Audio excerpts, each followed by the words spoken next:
4 విడతల్లో 41 నోటిఫికేషన్లు ఇస్తారంట అక్టోబర్ దాకా. 22 నెలల్లో ఆ రోజు ప్రజల వద్దకు పాలన అనే దానికి నిజమైన అర్థం చెప్తూ ఇంచుమించుగా ఫీల్డ్ అసిస్టెంట్స్ వరకు ఉన్న చాలా మందిని ఇంచుమించుగా ఇవాళ మనం చూసుకుంటే లక్షల్లో ఉద్యోగాలు పీకేసి 10,000 మందికి ఇవాళ జాబ్ క్యాలెండర్ ఇచ్చి పండుగ చేసుకోమంటారు. పీకేసినేమో లాగేసి వాటిలో మోడిఫికేషన్స్ చేసామని రీనోటిఫికేషన్స్ ఇచ్చి అవేమో మేమే ఇచ్చామన్నట్టుగా ఈ ప్రభుత్వం బిల్డప్ ఇస్తాం. 6 లక్షల మంది నిరుద్యోగులు గ్రూప్ 2 కోసం, గ్రూప్ 1 కోసం నిరంతరం చదువుతూ ఉన్నారు. ఎప్పుడు వస్తుందో నోటిఫికేషన్ అని. ఇప్పుడు ప్రకటించిన ఉద్యోగాలు 750. ఈ మధ్య కాలంలో డీజీపీ గారు ఈ రాష్ట్ర మొబైల్ డిస్పెన్సరీ యూనిట్స్ పెట్టి రేషన్ ఇంటికే పంపించారు. ఆ 10,000 ఉద్యోగాల క్యాలెండర్ ఇచ్చి మీరు పెద్దగా ఆదా అని ఈ సందర్భంగా మిమ్మల్ని ప్రశ్నిస్తారు. ఒక చిన్న ఆటంకం లేకుండా ఈ ప్రభుత్వం, చంద్రబాబు నాయుడు గారి నాయకత్వంలోని ప్రభుత్వం చెప్పిన మాట ఎప్పుడు ఆచరించడం, వాళ్ళు ఏం చేస్తే అదే ప్రజలు గొప్పని నమ్మాలనే సిద్ధాంతంతో పనిచేస్తుందని చెప్పి మరొకసారి మీరు సంవత్సరానికి 4 లక్షల ఉద్యోగాలు చొప్పున 5 ఏళ్లలో 20 లక్షల ఉద్యోగాలు కల్పిస్తామని ఒక పెద్ద హామీని ఇచ్చారు. తీరా అమల్లోకి వచ్చేటప్పటికి 2024 జూన్ లోకి అధికారంలోకి వచ్చినప్పుడు జూన్ లో ఆ సంవత్సరం అసలు జాబ్ క్యాలెండర్ మాటే మర్చిపోయారు. ప్రతి ఏటా జనవరి 1న ఇస్తాం అని చెప్పిన వాళ్ళు మొత్తం 2024 అధికారంలోకి వచ్చిన తర్వాత అసలు ఉద్యోగ కల్పన అనే అంశాన్నే మర్చిపోయి మళ్ళీ ఏదో మేము పెట్టుబడులు తెస్తున్నాం, లక్షల ఉద్యోగాలు వస్తాయి, అసలు మమ్మల్ని మించిన వాడు లేడని వాళ్ళ భుజాలు వాళ్లే చేర్చుకునే కార్యక్రమం జరిగేది. ఏదో 2025లో జనవరిలో జాబ్ క్యాలెండర్ ఇస్తామని ఒక మళ్ళీ అబద్ధపు హామీని ప్రచారం చేశారు, ఇవ్వలేదు. 2026 జనవరి 1న ఇస్తామన్నారు, ఇవ్వలేదు. దాని మీద విమర్శలు పెరిగే కొద్దీ ఇప్పుడు నేను ఉగాది నాడు జాబ్ క్యాలెండర్ రిలీజ్ చేస్తున్నట్టుగా ప్రకటన చేశారు. ఇంచుమించుగా 10,000 ఉద్యోగాలతో ఒక జాబ్ క్యాలెండర్ ఇస్తాం అని చెప్పి 10,060 ఉద్యోగాలతో ఒక జాబ్ క్యాలెండర్ ను ఇస్తున్నట్టుగా వారు ప్రకటన చేయడం జరిగింది. ఇది కూడా వైఎస్ఆర్ పార్టీ చెప్తుంది ఒక దగ.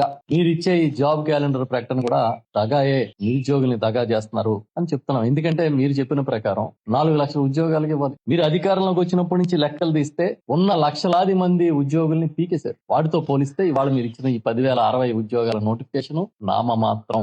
4 విడతల్లో 41 నోటిఫికేషన్లు ఇస్తారంట అక్టోబర్ దాకా. 22 నెలల్లో అధికారంలోకి వచ్చిన 22 నెలల్లో చంద్రబాబు నాయుడు గారి ప్రభుత్వంలో తగ్గిన ఉద్యోగుల సంఖ్య 1,72,000. ఈ 1,72,000 ఉద్యోగుల సంఖ్య తగ్గితే మీరిచ్చే 10,000 ఉద్యోగాలు ఏ మూలకి అని అడుగుతున్నాం. జగన్ గారి హయాంలో ఆయన ముఖ్యమంత్రిగా ఉండగా 2024 మార్చి నాటికి ఉద్యోగుల సంఖ్య ఈ రాష్ట్రంలో 11,79,000 మంది. ఆ తర్వాత చంద్రబాబు గారి పరిపాలనలో 2025 డిసెంబర్ నాటికి ఉద్యోగుల సంఖ్య 10,07,000.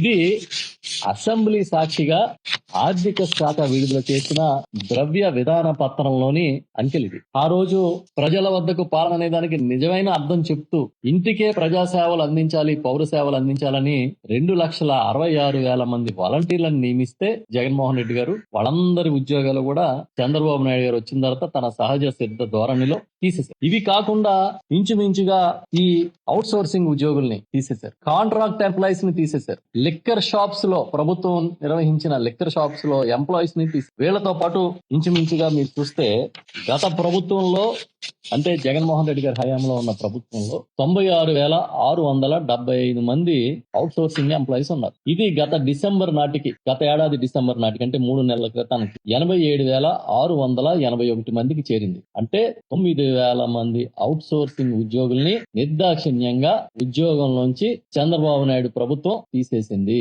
ఇవి కాకుండా జిల్లా పరిషత్తుల్లోనూ, స్థానిక సంస్థల్లోనూ, మున్సిపాలిటీల్లోనూ, ఇవే కాకుండా ఇంచుమించుగా ఫీల్డ్ అసిస్టెంట్స్ వరకు ఉన్న చాలా మందిని అవుట్ సోర్సింగ్ లోను, కాంట్రాక్ట్ లోను పనిచేస్తున్న ఉద్యోగుల్ని నిర్దాక్షిణ్యంగా వెళ్ళగొట్టారు. ఇంచుమించుగా ఇవాళ మనం చూసుకుంటే లక్షల్లో ఉద్యోగాలు పీకేసి 10,000 మందికి ఇవాళ జాబ్ క్యాలెండర్ ఇచ్చి పండుగ చేసుకోమంటారు. పీకేసినేమో లక్షల ఉద్యోగాలు ఇచ్చినవి 10, ఇచ్చేవి 10,000. అవి కూడా ఇస్తారో లేదో, నోటిఫికేషన్ ఏ రూపంలో వస్తాయో ఎవరికి తెలియదు. కానీ ఆయన ఏం చెప్తున్నాడు, పండుగ చేసుకోమంటారు. ఇంచుమించుగా 2025-26లో తీసుకుంటే చంద్రబాబు నాయుడు గారి వచ్చిన తర్వాత అధికారంలోకి చేసిన 2 రిక్రూట్మెంట్లు కూడా జగన్మోహన్ రెడ్డి గారు శ్రీకారం చేసిన రిక్రూట్మెంట్లే. టీచర్స్ రిక్రూట్మెంట్ అవ్వచ్చు, కానిస్టేబుల్ నోటిఫికేషన్ అవ్వచ్చు. మళ్ళీ దాన్ని ఆపేసి వాటిలో మోడిఫికేషన్స్ చేశామని రీ నోటిఫికేషన్స్ ఇచ్చి అవేవో మేమే ఇచ్చామన్నట్టుగా ఈ ప్రభుత్వం బిల్డప్ ఇస్తాం. 6 లక్షల మంది నిరుద్యోగులు గ్రూప్ 2 కోసం, గ్రూప్ 1 కోసం నిరంతరం చదువుతూ ఉన్నారు. ఎప్పుడు వస్తుందో నోటిఫికేషన్ అని. ఇప్పుడు ప్రకటించిన ఉద్యోగాలు 750.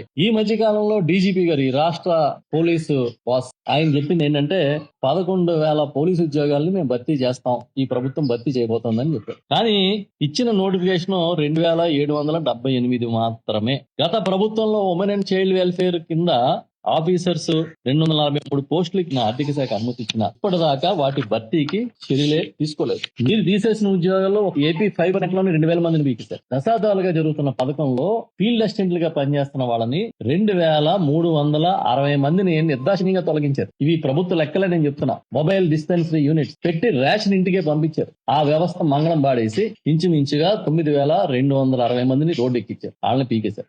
ఎండియు ఆపరేటర్స్ పెట్టారు. మొబైల్ డిస్పెన్సరీ యూనిట్స్ పెట్టి రేషన్ ఇంటికే పంపించారు. ఆ వ్యవస్థ మంగళం పాడేసి ఇంచుమించుగా 9,260 మందిని రోడ్డు ఎక్కించారు. వాళ్ళని పీకేశారు. ఈ private outsourcing contract employees నియమించినప్పుడు ప్రభుత్వం ఇచ్చే మొత్తం జీతం, వేతనం వాళ్ళకి అందకుండా మిడిల్ మ్యాన్ తినేస్తా ఉన్నాడు. కాబట్టి ఆప్కాస్ అని ఒక సంస్థను క్రియేట్ చేసి ఈ ఆప్కాస్ ద్వారా ప్రభుత్వమే నేరుగా దళారీలు లేకుండా వాళ్ళకి జీతాలు, వేతనాలు ఇచ్చే కార్యక్రమం క్రియేట్ చేసి చంద్రబాబు నాయుడు గారు వచ్చి చేసిన ఘనకార్యాల్లో ఆప్కాస్ ని రద్దు చేయడం. 10,000 ఉద్యోగాల క్యాలెండర్ ఇచ్చి మీరు పెద్దగా ఎవరి డప్పు వాడే కొట్టుకోవాలనే ఒక పెద్ద సిద్ధాంతాన్ని నమ్మి మీరు తెల్లారు లేచి ప్రచారం మొదలెట్టారు కదా. 2019-24 మధ్య జగన్మోహన్ రెడ్డి గారి హయాంలో ఎన్ని ఉద్యోగాలు కల్పించారనేది ఈ సందర్భంగా ఒకసారి మీకు గుర్తు చేస్తాను. 6,31,310 ఉద్యోగాల్ని ఆయన కల్పించారు. ఇది చెప్పేది నేను ప్రభుత్వ లెక్కలే. సింగిల్ నోటిఫికేషన్ లో